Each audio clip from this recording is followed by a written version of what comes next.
Ooh, it's Sunday night here. We're live. Actually, Late Kick is live. Sunday night, February 4th, the year of our Lord 2024. But a lot of stuff has happened ever since Friday, so you haven't spoken about it yet. You may be wondering, well, how do I make sense of this? What's going on? We got an alliance? Do we not have an alliance? Big Ten, SEC? Basically, I'm going to explain it all tonight. Don't worry. But if you need to have a cinematic metaphor, maybe a cinematic analogy put in front of you, college football's having its twister moment. I'll tell you what I mean in just a second. We're high atop a spirited downtown Nashville, Tennessee. The city is abuzz. A couple of days of suntan caliber weather, if we're being honest with ourselves, and whomst to thunk it, because we were below zero 2 weeks ago. But yes, friends, we're here, we're live. College football is changing as we speak. Some of you are going to love it. Many of you are going to at least like it. Some of you are going to hate it. That's the case with anything in this sport, but I'm going to describe to you exactly what's happening tonight. I know a lot of you have been sort of out on all this. Don't worry. This is where you need to be. I'll explain everything that's going on and everything that we can't know yet. I'll explain that as well. This is also the show. We have chosen to take this upon ourselves to power rate every program in the SEC tonight. Why would we do that? I really don't know, but we're going to do it tonight. Because it's the right thing to do. I'll tell you why. Notice I didn't say power rate. Good old-fashioned power rankings tonight on the show. Nebraska, what could they be? USC, what could they be? I will discuss. I got several breakout quarterbacks to talk to you about tonight. Maybe sprinkle in a little Deion in Colorado. Josh, you always talk about them. I don't think we've done a Deion segment in 2024 yet. They're watching us in Naples, Florida, Santa Cruz, California, Knoxville, Tennessee, and Oklahoma City, Oklahoma. A lot of seismic activity out in Oklahoma all of a sudden. Some are saying Oklahoma may be the new California. Others are disagreeing, but some are saying it. I was going to plug what I'm about to talk about for the next week, but I'm not going to. The Pate State Speaker Series is almost already full. I really underestimated the amount of response we were going to get from programs all across the country the other day. So I'm going to tell you one more time, and then that'll just about be it. We are taking the show on the road to several places this spring. We did it last year. It was a big hit. We're really upping the ante a little bit this year. Here's what we need from you. If you're an SID, head coach, whoever's listening, what we would ask is one-on-one, could be pre-recorded. In fact, most of the time we pre-record those. One-on-one, sit down with the head coach, 30, 40 minutes in length, and then the ability to broadcast our show, this show right here, live from your campus, your facility, normally somewhere. Don't need a big crowd, don't need anything like that. Just need a little space to be able to execute a show, preferably with a nice picturesque backdrop. So that's what we're looking for. We have already locked in dates with several programs. I'm going to get to several more tomorrow. So if you're listening, guys, no, I haven't forgotten about you. But yeah, we're really looking forward to that. Why stay in a studio all spring when you can just go out on the road? That's our motto. No offseason around here. All right, let's dive into the show tonight because we have many different directions to go, but there's only one place to start, I figured. The SEC and the Big Ten announced Friday that they were entering into what they call a partnership, not an alliance. Don't call it an alliance. We know what happens when you have an alliance in college football. Ask the Big Ten, ask the ACC, ask the Pac-12. RIP Pac-12, by the way. So this is a partnership. What is this? What does it actually mean for those of you who were living your lives Friday and you weren't glued to the internet?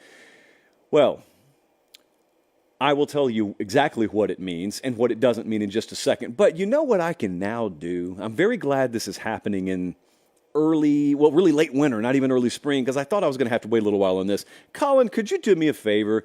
Could you hit the not-so-way-back machine? Let's go back to December 30th, 2023, in Los Angeles, California. I was out there for the Rose Bowl. You have heard me, if you've listened to or watched the show lately, you heard me speak about this little moment several times. I didn't just go out there to California. You get to go out there and you get to be around a lot of people who are movers and shakers in the college football world. And right there at 8:20 p.m. that night, I tweeted the following. I am very confident big changes are coming to college football. Multiple tipping points have been hit. I don't know when or how yet, but very powerful people seem aligned in their belief that something big is imminent. This was one of them. It's not the only one. This is one of them. I know this whole Big Ten SEC thing may seem a little reactive. I would call it more the sit and wait approach. They've known where they're headed with this. Tony Petitti in the Big Ten, Greg Sankey in the SEC, they've known where they're headed with this for quite a while. Now, you can either do one of two things. You can either come out on a random Tuesday afternoon, independent of nothing, and say, we're in this together now. Or you can, behind the scenes, work things that you need worked and then wait for something to blow up. This is college athletics. Something blows up every other day. The NCAA is investigating several programs for NIL, you say? Big Ten, you ready? SEC, you ready? All right, let's go public. In reaction, seemingly in reaction. Very well played from a PR perspective. I don't necessarily buy it, but it's very well played in that it looks like these two reacted to some overreach from the NCAA last week. You know, the Tennessee investigation, and they're looking into several other programs. Those will be made public in due time. It's irrelevant because the NCAA will probably get taken to the cleaners legally 9 ways from Sunday, as I've said many times. So forget about that. And I am not buying that this was reactionary to that. But the 50,000-foot view is it doesn't matter if it was reactionary or not. We got it. The Big Ten and the SEC have locked arms. They're done messing around. I've been telling you this for months now. It's exactly what I was talking about in that tweet. And there are a couple other big dominoes coming, and one of them will take about another year to fall, and it's going to happen in a courtroom. So in the meantime, you got the SEC and you got the Big Ten locking arms saying enough people are mad. And you know how you've probably watched the state of college football, and I have as well, and you've probably yelled a time or two, why isn't anyone doing anything? And you've probably yelled a time or two, why isn't anything changing? Well, the answer to those questions is usually it hasn't gotten bad enough yet. It can be that way in your neighborhood. It can be that way in politics. It can be that way in sports. When something's happening that you don't like, and then more and more people don't like it, it just has to get bad enough. Once it gets bad enough, something will be done about it. And college football and college athletics have finally gotten bad enough. And now people are doing something about it. Now, there's a lot that's still nebulous about this. In fact, Ross Dellinger, who, by the way, I would highly recommend you read on anything to do with these matters, because he is very, very well sourced on this. He had a pretty lengthy piece on Yahoo Sports Friday in which he was quoting Greg Sankey. And Greg Sankey was making sure to caution everyone. Now, this is not us trying to break away from the NCAA. This is not an effort to secede the SEC and the Big Ten away from the NCAA. And they were very, very direct in that language. Well, we'll see on that. You know, I happen to believe midterm to long term that will happen. And I don't really care what was said in that article. It's accurate reporting. It is an accurate representation of the quote. But you see, planning to and meaning to versus ending up doing something, totally different things. If you've ever had to put down a pet, which most of us have, did you ever enter the year leading up to it saying, I plan to put my pet down this year? No, 99% of you had it come up on you within weeks or maybe a month or two, and it sucks and no one wants to do it, but you do it anyway. Why? Because you're out of options. And the alternative is something that's unacceptable. I don't doubt that Greg Sankey, who is kind of a lifer in this business, and I don't doubt that Tony Petitti, who has been around the block several times, would love to see status quo, would love to see some form of a higher governing body maintained so that they don't have to take all this on their plate. But there's what you want, and then there's what ends up being feasible. And what ends up being feasible, maybe not in 2024, but 27 or 28 or 25, could be maybe not quite aligned with what they want. So there's what you want. You can want in one hand, as Meemaw would say, and I'll let you finish her quote. But you can also have situations that dictate you have to take forceful action. The difference is no one's taken forceful action yet, and now you got a couple of entities here that can take forceful action. The rest of the college football and college athletics world will go downstream of what the SEC and the Big Ten do. Now, what does that mean? It could mean many things. And I don't necessarily know that even Greg Sankey and Tony Petitti have some solidly penned out game plan. It may be written in varying degrees of pencil because you got to be able to erase and you got to be flexible here. But here's the bottom line for you as a fan and for me. You don't need to get lost in the legal weeds. You just need to understand if you don't think there's enough structure in college football, right now. It's coming. Structure's coming. It will be for the better overall. It will not make everyone happy, but it is in the process of happening. And that wheel is in motion now. Now, I will also tell you that if we go back to that tweet I was talking about for a second, this is not the only big domino to fall. In fact, this is probably a domino that is a precursor in understanding others are going to fall. And guys, I know it sounds like I'm just talking about these NCAA investigations. I'm talking about the NCAA. And I'm talking about some other very, very looming challenges for that organization and for college athletics in general. I mean, there are a lot of things that seem to be over in different compartments happening in college athletics right now. You look at NIL, and then your buddy could be looking at NCAA investigations, and then your other buddy could be looking at a class action lawsuit that's being brought in the 9th District Court of Northern California, and you could think to yourselves, wow, look at these 3 stories. It's not 3 stories. That's one story. It all wraps around. It all eventually bleeds down into what will culminate in what the future of college athletics looks like. I say that vaguely because it is vague, but I'm telling you there's some pretty existential threats to the current way of doing things that Greg Sankey knows and Tony Pate knows and major networks know are coming.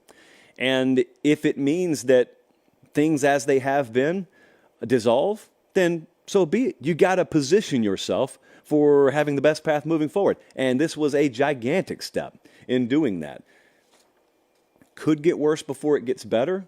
It will get better. It will get better. I put on the thumbnail for the show tonight. College football will win the battle.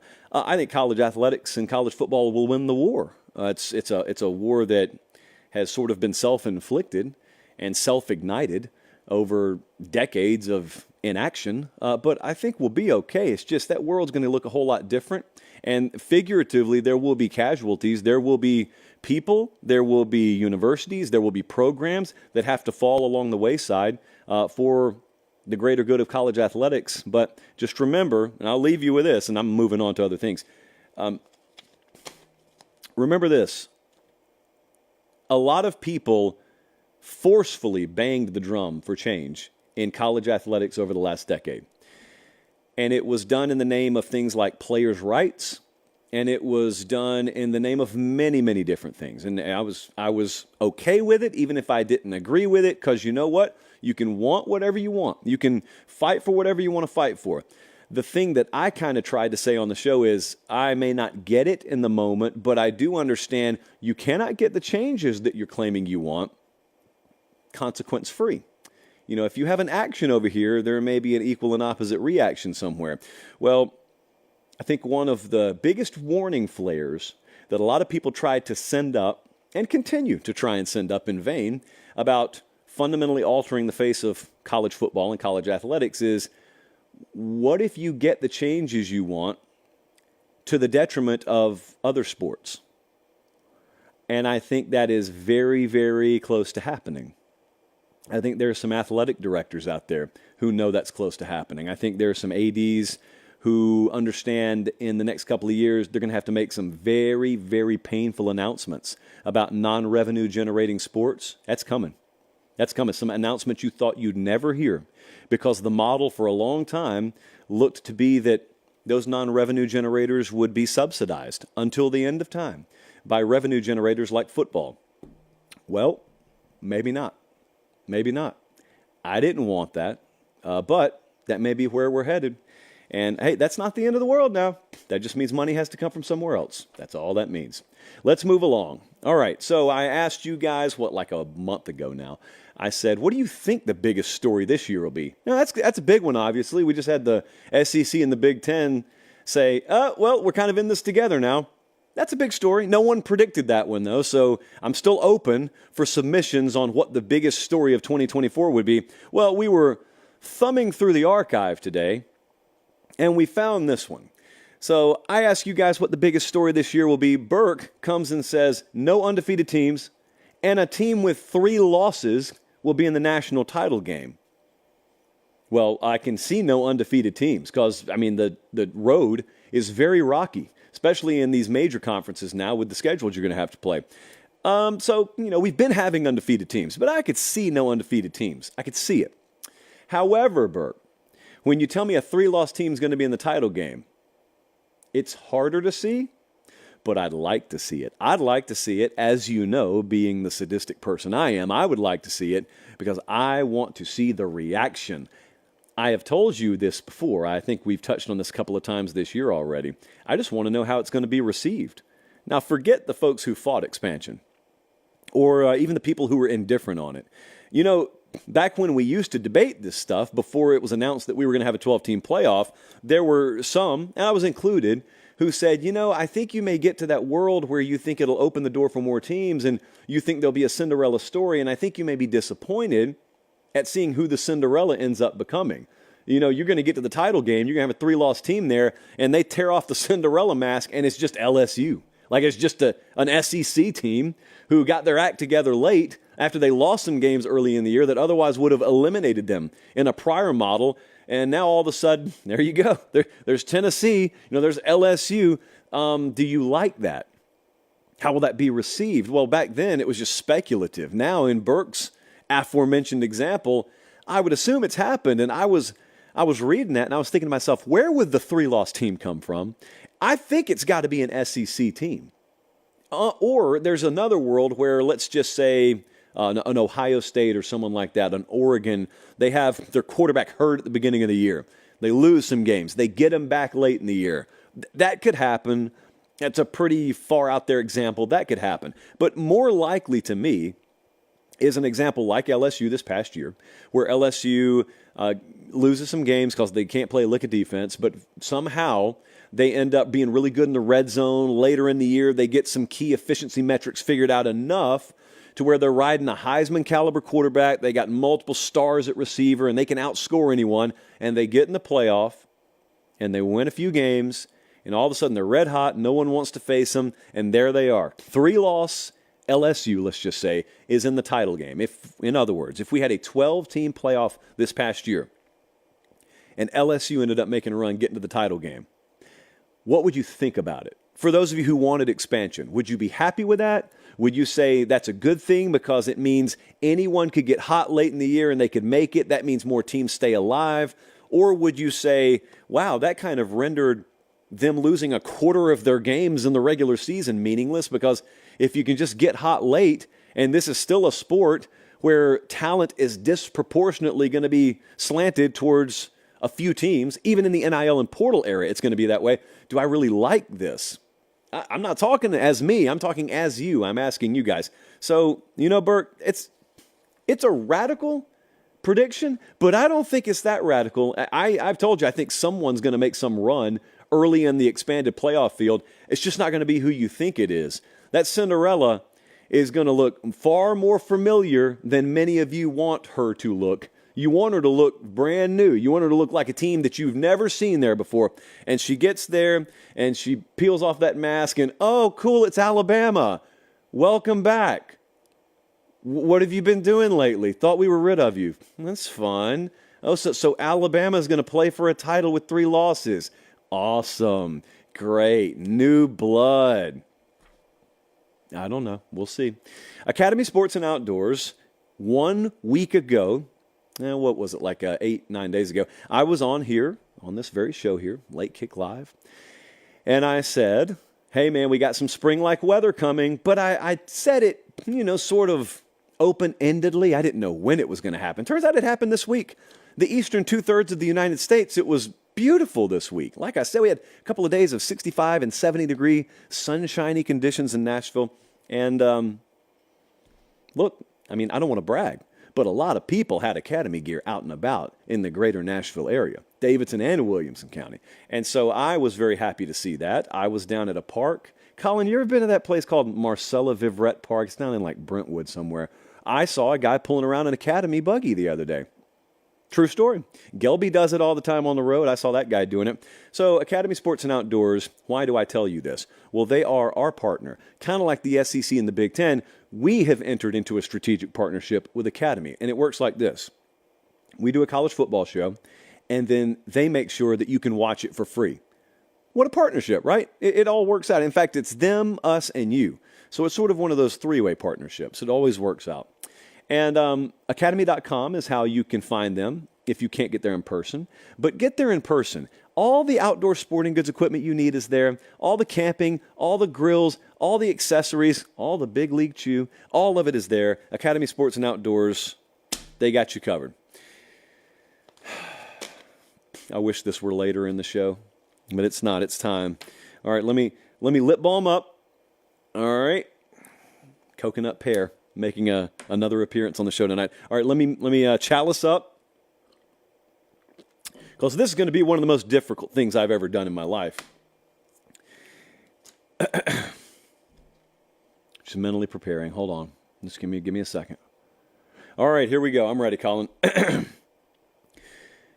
I am ready right here to power rank every program in the SEC. Not historically. When I talk about power ranking programs, here's what I mean. My criteria is I look at a 3-year rolling snapshot of your on-field performance, of your talent acquisition, of your stability, and your resource pool. How good are your facilities? How deep are your pockets? How able are you to compete at the highest levels to hire? Those are the things I care about, not over the past 20 years, over the past 3 years. That's how I define this. Those are my critical metrics. We have 16 teams in this conference right now. I figure we start in Tier 1. Georgia's the top program in the SEC right now. Pretty easy. Over the past 3 years, they have won a couple of national championships. They've only lost 2 games, I think, and they've both been to Alabama. They are very stable. They have, at the moment, who I would rank as the number 1 overall head coach in the SEC, and who knows, maybe even college football with Kirby Smart. Just a machine, just a freight train with every car either painted red or black, all moving in the same direction. I mean, they just lost Claude Felton, and they still may not skip a beat. And Claude's a legend. Enjoy retirement, by the way, Claude. Forgot to mention that the other day. A guy who has done a lot to help this show out, I can promise you. Number 2 program in the SEC is Alabama. And coaching change matters here, because had Bama not lost Nick Saban, Alabama probably is still the number 1 program, because they've beaten Georgia the last couple of times. Two of the last times they played. They've got double-digit wins every year. Kalen DeBoer is a phenomenal coach. I've got him as a top 5 head coach in the country. So it's not like Alabama massively downgraded. You lose a legend, but in the here and now, the day-to-day, the month-to-month, the year-to-year, you replace him with a really high-caliber head coach in his own right, and Kalen DeBoer just put together a really good staff. They've been the number 1A recruiter along with Georgia in this conference over the last several years, and there's never a question of commitment. There's never a question of resource here. They're all in. So this is pretty simple. Georgia, Alabama, and you can put them in any order you want to. I mean, I was pretty solidly Georgia 1, Alabama 2, given the coaching turnover, but that's Tier 1. Now, I could go to Tier 2 right now, but that would be too simple. So what I want to do is go to Tier 5. We ended up having 5 tiers of programs in the SEC. I want to go to number 14 right quick. Let's get the bottom taken care of. Arkansas, number 14 program in the SEC right now. There's clear regression with this program. They've gone 9-4, 7-6, 4-8. The last 3 years on field, you've had a ton of staff turnover. They've done pretty decently recruiting, but there's big question regarding the overall stability. Mississippi State is number 15, and that's much more just a victim of circumstance with what happened with Mike Leach, and they've had 3 head coaches now in 3 years. Jeff Lebby as a head coach, we don't know anything about him because this will be his first shot as a head coach. They've been fairly good at acquiring talent, but until there's less unknown, we got to put Mississippi State there. And Vanderbilt, we put in their own tier. We called it Tier V. We're not going to bang on Vanderbilt, right down the road from us. Good people over there. But Vanderbilt, of course, is going to be number 16 in the SEC. Now, I want to go to Tier 4. Let's work our way up a little bit. The number 11 program in the SEC right now. I've got South Carolina. Last 3 years, 7-6, 8-5, 5-7. They play brutal schedules every year, so the caliber of ball they're playing would be, much more comparable to like 8 wins, 9 wins in some other conferences. But we're talking about the SEC here. They have had top 25 recruiting and good portal. There's good energy about the program. And so I'm putting them at number 11. I look at Kentucky at number 12. We struggled with this. We really struggled with the order of South Carolina and Kentucky. You could easily sell me on 11 and 12 flip-flopping. Kentucky's got a 10-win season and a couple of 7-win seasons in the last 3 years. So their on-field has been better than South Carolina. They've gone 1 and 2 against South Carolina, though. They've got really good portal strategy. Kentucky has not recruited right on par with South Carolina, although it hasn't been far off. But they've got really good portal strategy, and they know exactly what they have to do. They know exactly who they need. Mark Stoops, he's been stable. They've had churn elsewhere. I mean, Liam Cohen's been in and out the door 5 times in the last 3 years, it feels like, at offensive coordinator. But South Carolina, Kentucky, 11, 12. Florida's all the way down at 13. And I want you to think about this. One of the 4 bullet points that I care about a lot is resource pool. And Florida's got a much better resource pool than any of the other programs that are floating around down here, which just shows you how poor they've been on the field. They have had 3 straight sub-500 seasons, but they've also had 3 top 20 recruiting classes. So they're acquiring talent. They got good resource pool. Like, there's good tradition. The program, that brand is iconic, but they're not winning. So how in the world could you bump them up? They haven't even been above 500. Not for 1 year, but for 3 years right now. 2024, obviously, brutal schedule, make or break year in many cases for Billy Napier and his staff. And I would also say, before we go to the next tier, I would also say, look at number 11 all the way down through 16. I would say it would be a very, very big surprise, even in a 12-team playoff era, if any of those teams made the playoff this next year. Every other team from 10 on up, you could paint me a picture where I could see them making the playoff this year. So let's go to Tier 2. Tier 2, or Tier 3, I guess it would be. Texas A&M, we put at 8. Staff moves have happened here, but I think they equal a net upgrade.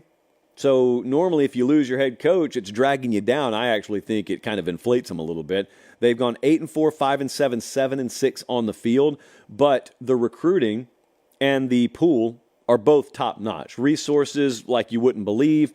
Recruiting's been good. They have been excellent in the portal in Mike Elko's short time there. I got a top 5 portal class right now.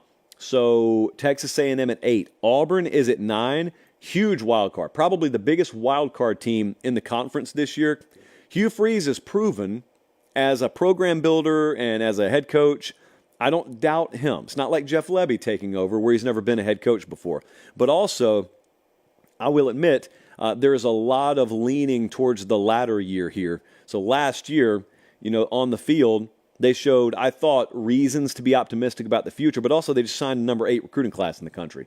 And so they're going to be extremely aggressive in the portal as well. I don't think they're done in this cycle, for example. You got a whole lot of stuff about to happen all over the country. So give me Auburn at number 9. Give me Missouri at number 10. Double-digit wins last year. How much do we make of that? Because they were not that the 2 years before that. They just extended Eli Drinkwitz, good stability in the program.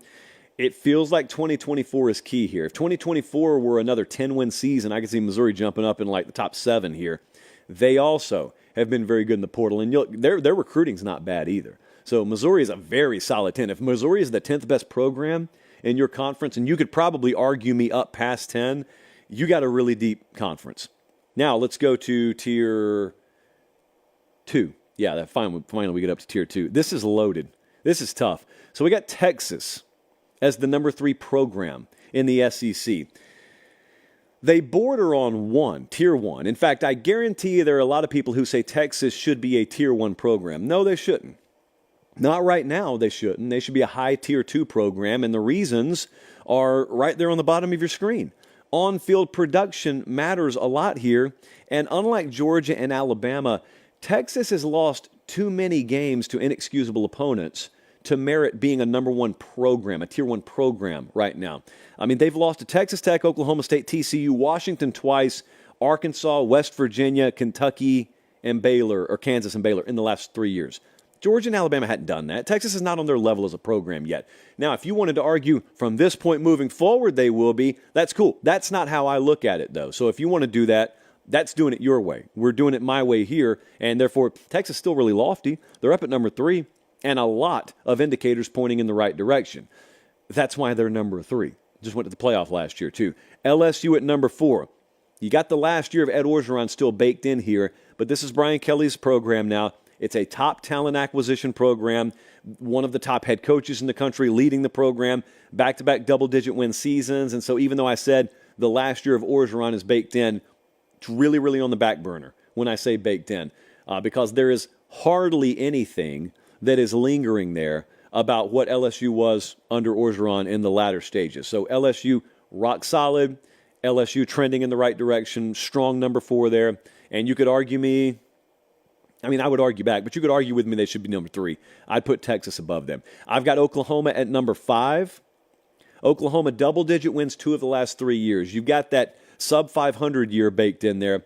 But Brent Venables has taken over. He's had 3 top 10 recruiting and portal classes combined. They've got good stability. Brent Venables, you could argue, still has somewhat of a question mark on him. I think a lot of that's getting answered, though.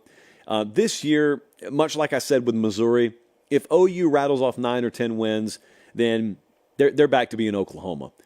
Offensive line's a question. You got Jackson Arnold starting at quarterback this year, but Oklahoma, rock-solid program. They're there at number 5.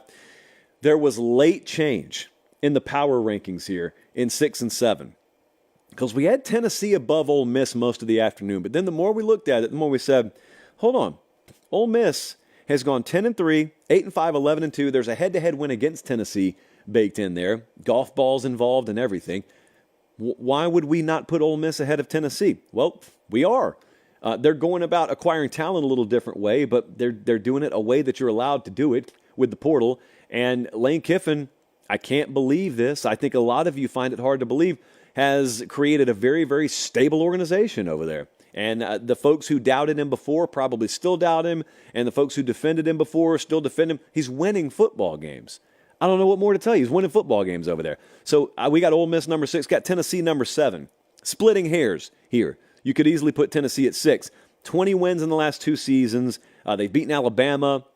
Josh Heupel is a top 15 recruiter, and they've got deep pockets there. The resource pool is not in doubt. They've got a chancellor who will go to bat for them. They got an AD who will go to bat for them. So there you see it. The SEC power rankings heading into this year has nothing to do with 2024. It has nothing to do with what I think you will become. That is a 3-year rolling snapshot of on-field production, talent acquisition, sort of the resources you have, and stability. That's how I define the difference between a program and a team. I'm sure there'll be nothing but agreements in the comments. Let's move on. We had a question about a Big Ten team here. Take another sip from the chalice. Jesse, where would you guess the biggest disagreement will come from there? I think people will disagree with South Carolina and Kentucky. I think some folks will say Texas belongs above. They belong in Tier 1. Oklahoma, Missouri too low. I could see that very easily because of recency bias or just maybe outright truth-telling. All right, anyway, so we'll take a look at that later. By the way, if you're watching the show, keep doing it. Just subscribe to the channel while you do it. So Pap Smith, good to hear from Pap in Omaha, Nebraska. He asked, what do you think Nebraska's chances of making some noise in 2024 are in Matt Rhule's second year? They were 5-7 last year. They had 5 losses by 1 possession. They had 4 field goal losses and a loss by a touchdown, which is the Nebraska story at this point. They only lose 1 possession games.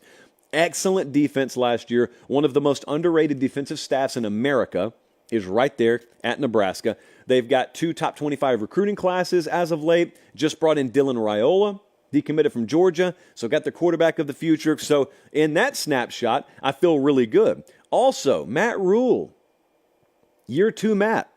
He turns things around pretty quickly. Temple, year 1, 2-10.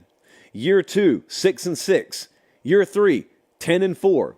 And had another 10-win season after that. Goes to Baylor, 1-11 his first year.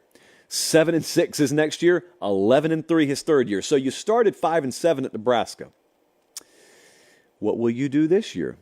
We've seen TCU and Washington play for national championships the last 2 years. So I will never sit here and tell you something can't happen.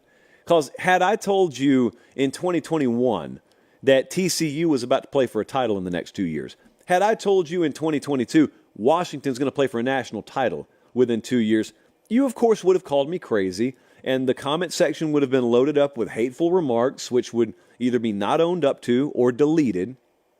So I don't really care if I buy into Nebraska and you say, well, that's crazy. They're not going to be able to do anything. Well, I mean, look, crazier things have happened is all I'm saying. Now, the answer to the question of how good can they be is probably just better than you think they can be. But I know that when the Big Ten is getting reshuffled like it is, there may be some out there who say their time is past, their window is past. It used to be you could just hang out in the Big Ten West, be the best of a bunch of mediocre teams, and go to Indy. Get your skull bashed in, but you go to Indianapolis and you could say, hey, we went to the Big Ten title game. Well, now they just take the top two teams from the conference, so how are they going to make it? Well, they play UTEP, Colorado, and Northern Iowa out of conference this year. They don't play Penn State, they don't play Michigan, and they don't play Oregon. So Nebraska avoids three of what I would call the top four teams or top four programs in the Big Ten this year.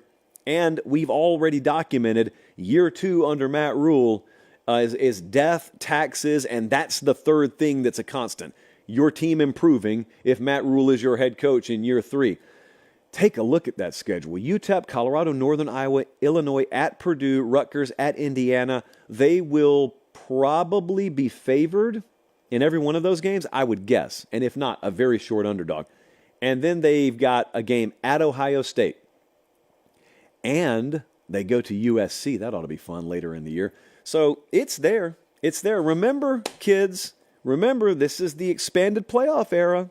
They don't have to win the Big Ten to make some noise there. The Big Ten odds to win the national title. So basically, if you're watching on YouTube, these are Big Ten teams, but the odds you see are from FanDuel, not from me.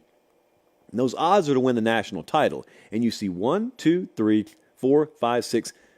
Nebraska's the seventh team in the odds market. You get really good odds if you think Nebraska's going to make a surprise title run. I think they'll be very good, probably surprisingly good this year for people who don't know Matt Rhule's track record. They're watching us in Franklin, Tennessee, Ardmore, Oklahoma, and Washington, D.C. Oh, by the way, the other day we were talking in our staff room about the moves Jedd Fisch was making at Washington. And we were talking about all the staff turnover. They're losing 20 of 22 starters, blah, blah, blah. So I asked Jesse to find me who Jedd Fisch had hired for his defensive coordinator. Jesse Googled Washington, D.C. I was one of the funniest things that I've seen in quite a while and was shocked when he did not immediately get Huskies coaching news in the return.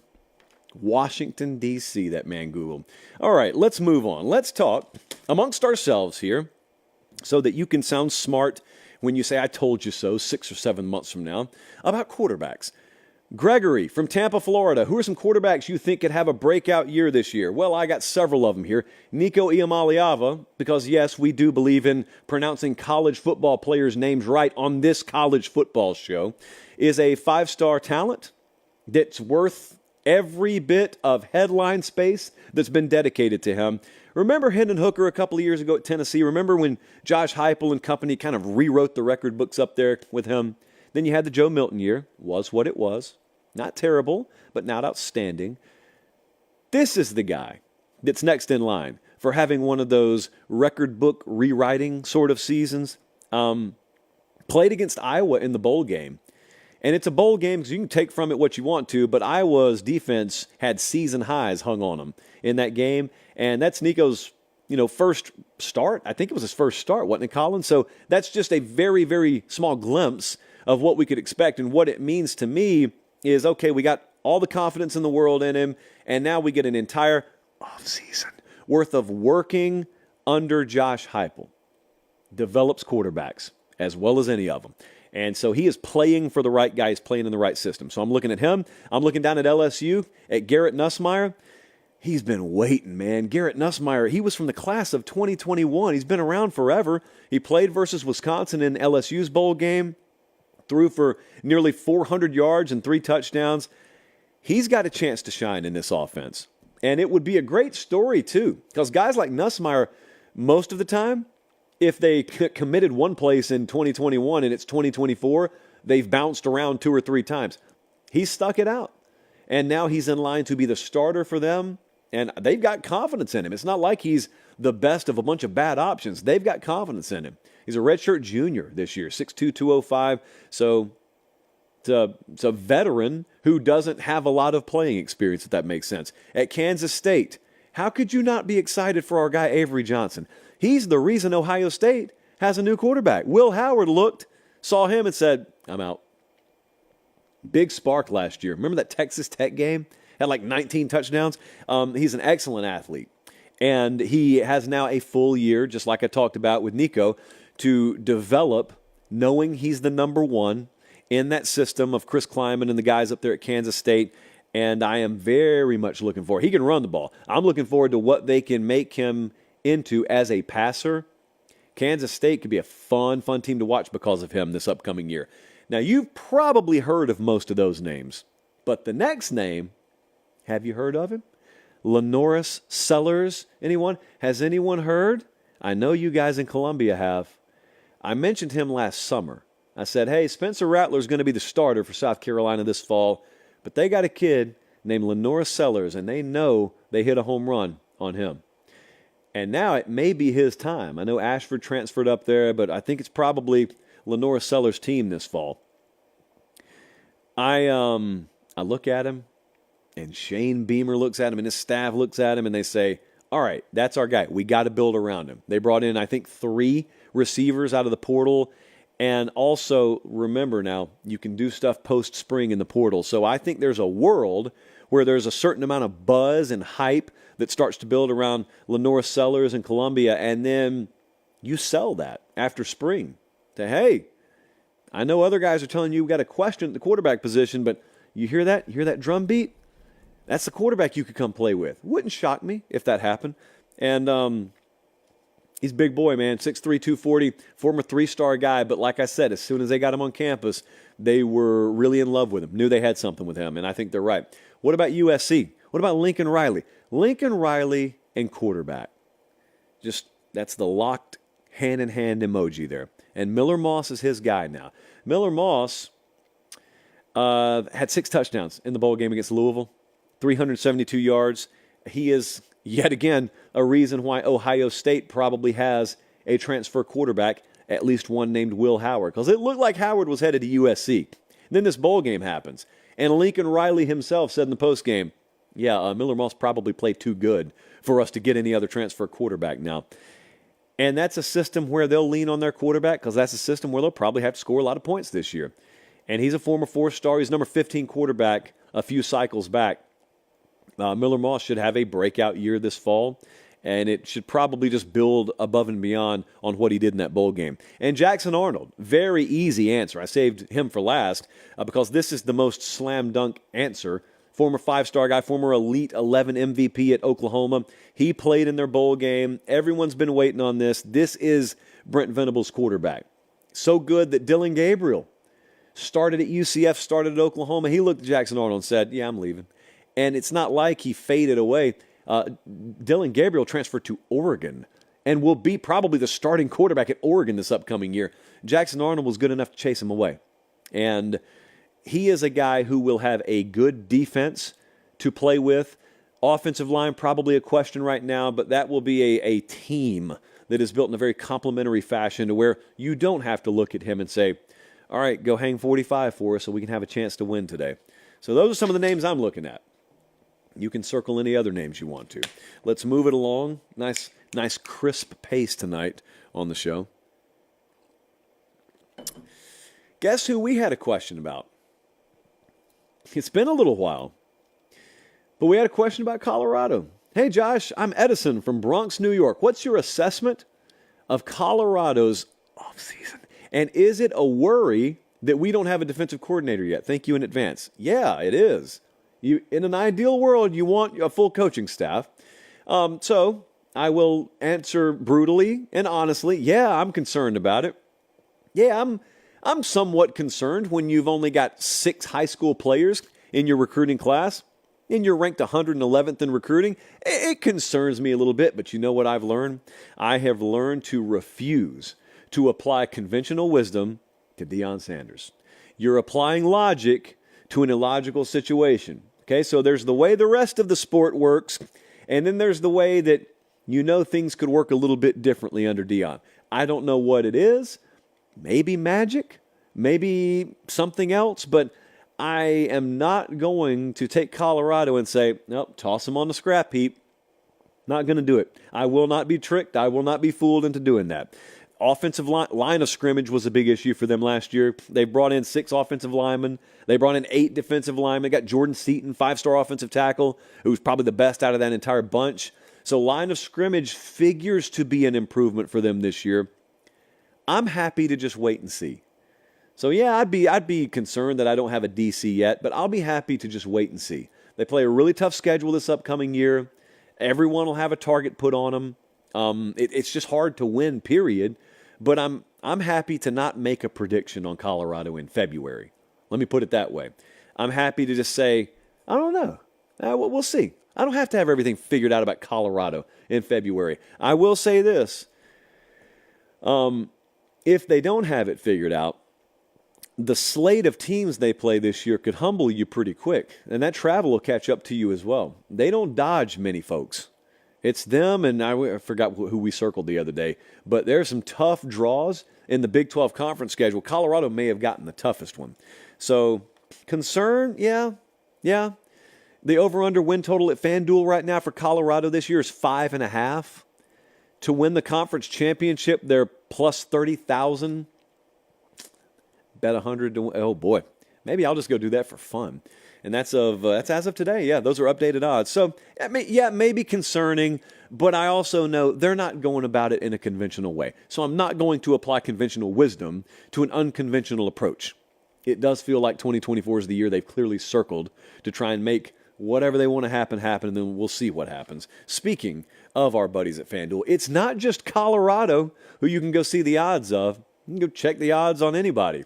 And if you feel so inclined, you can go make bets on your team. If you're an Oklahoma State fan and you really are itching to take 10 spare dollars and put it on the Cowboys to win it all this year, FanDuel may lightly chuckle, but they would be happy to take that action. You got the Super Bowl coming up. You got college basketball virtually every night of the week. You guys want to put $5 down, you can get $150 back in bonus bets. Doesn't even matter if the team wins or loses. Doesn't matter if they cover or don't cover. Go take advantage of that. And FanDuel is the exclusive odds provider of this program, and we appreciate them working hand in hand with us. I've said that a lot tonight. A lot of hand in hand, a lot of arm in arm. Cooperation, as always, is key. All right, the last thing that I wanted to touch on tonight, there went a whale breach sound.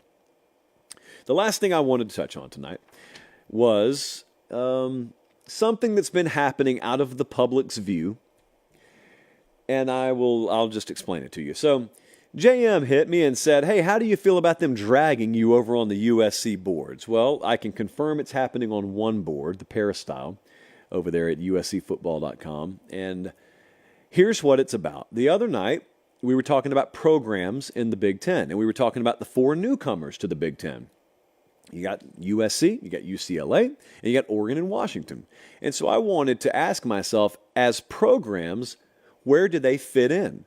Do they enter as the 10th best, as the 3rd best, as the 7th best? And so I responded accordingly. And I said I thought USC, as a program, was entering the Big Ten in the 3rd tier. And then I defined what the tiers were. I said I think Ohio State and Oregon are in Tier 1. You can put Michigan up there if you want to. If you don't, Michigan's clearly in Tier 2 with Penn State. And that's it. So 4 total teams make up the first 2 tiers. And then I said after that, it's really, really muddy. But I think there's clear separation. And I said USC would be in Tier 3. So they grabbed that over on the USC site and they took it to the board and they talked about how insane that was. Now, I have no problem going to our team site boards and conversing with people. And so I did. I got a heads up a little bit late, but I did. I went over there and there's a 4-page deep thread on the Peristyle now where we've been going back and forth. And I have not gotten a valid rebuttal that's changed my mind yet. So what I did get, and this is fair, what I did get was a whole lot of folks saying, if we maximize our potential in the Big Ten, we are a Tier 1 program. Of course you are. I don't disagree with that.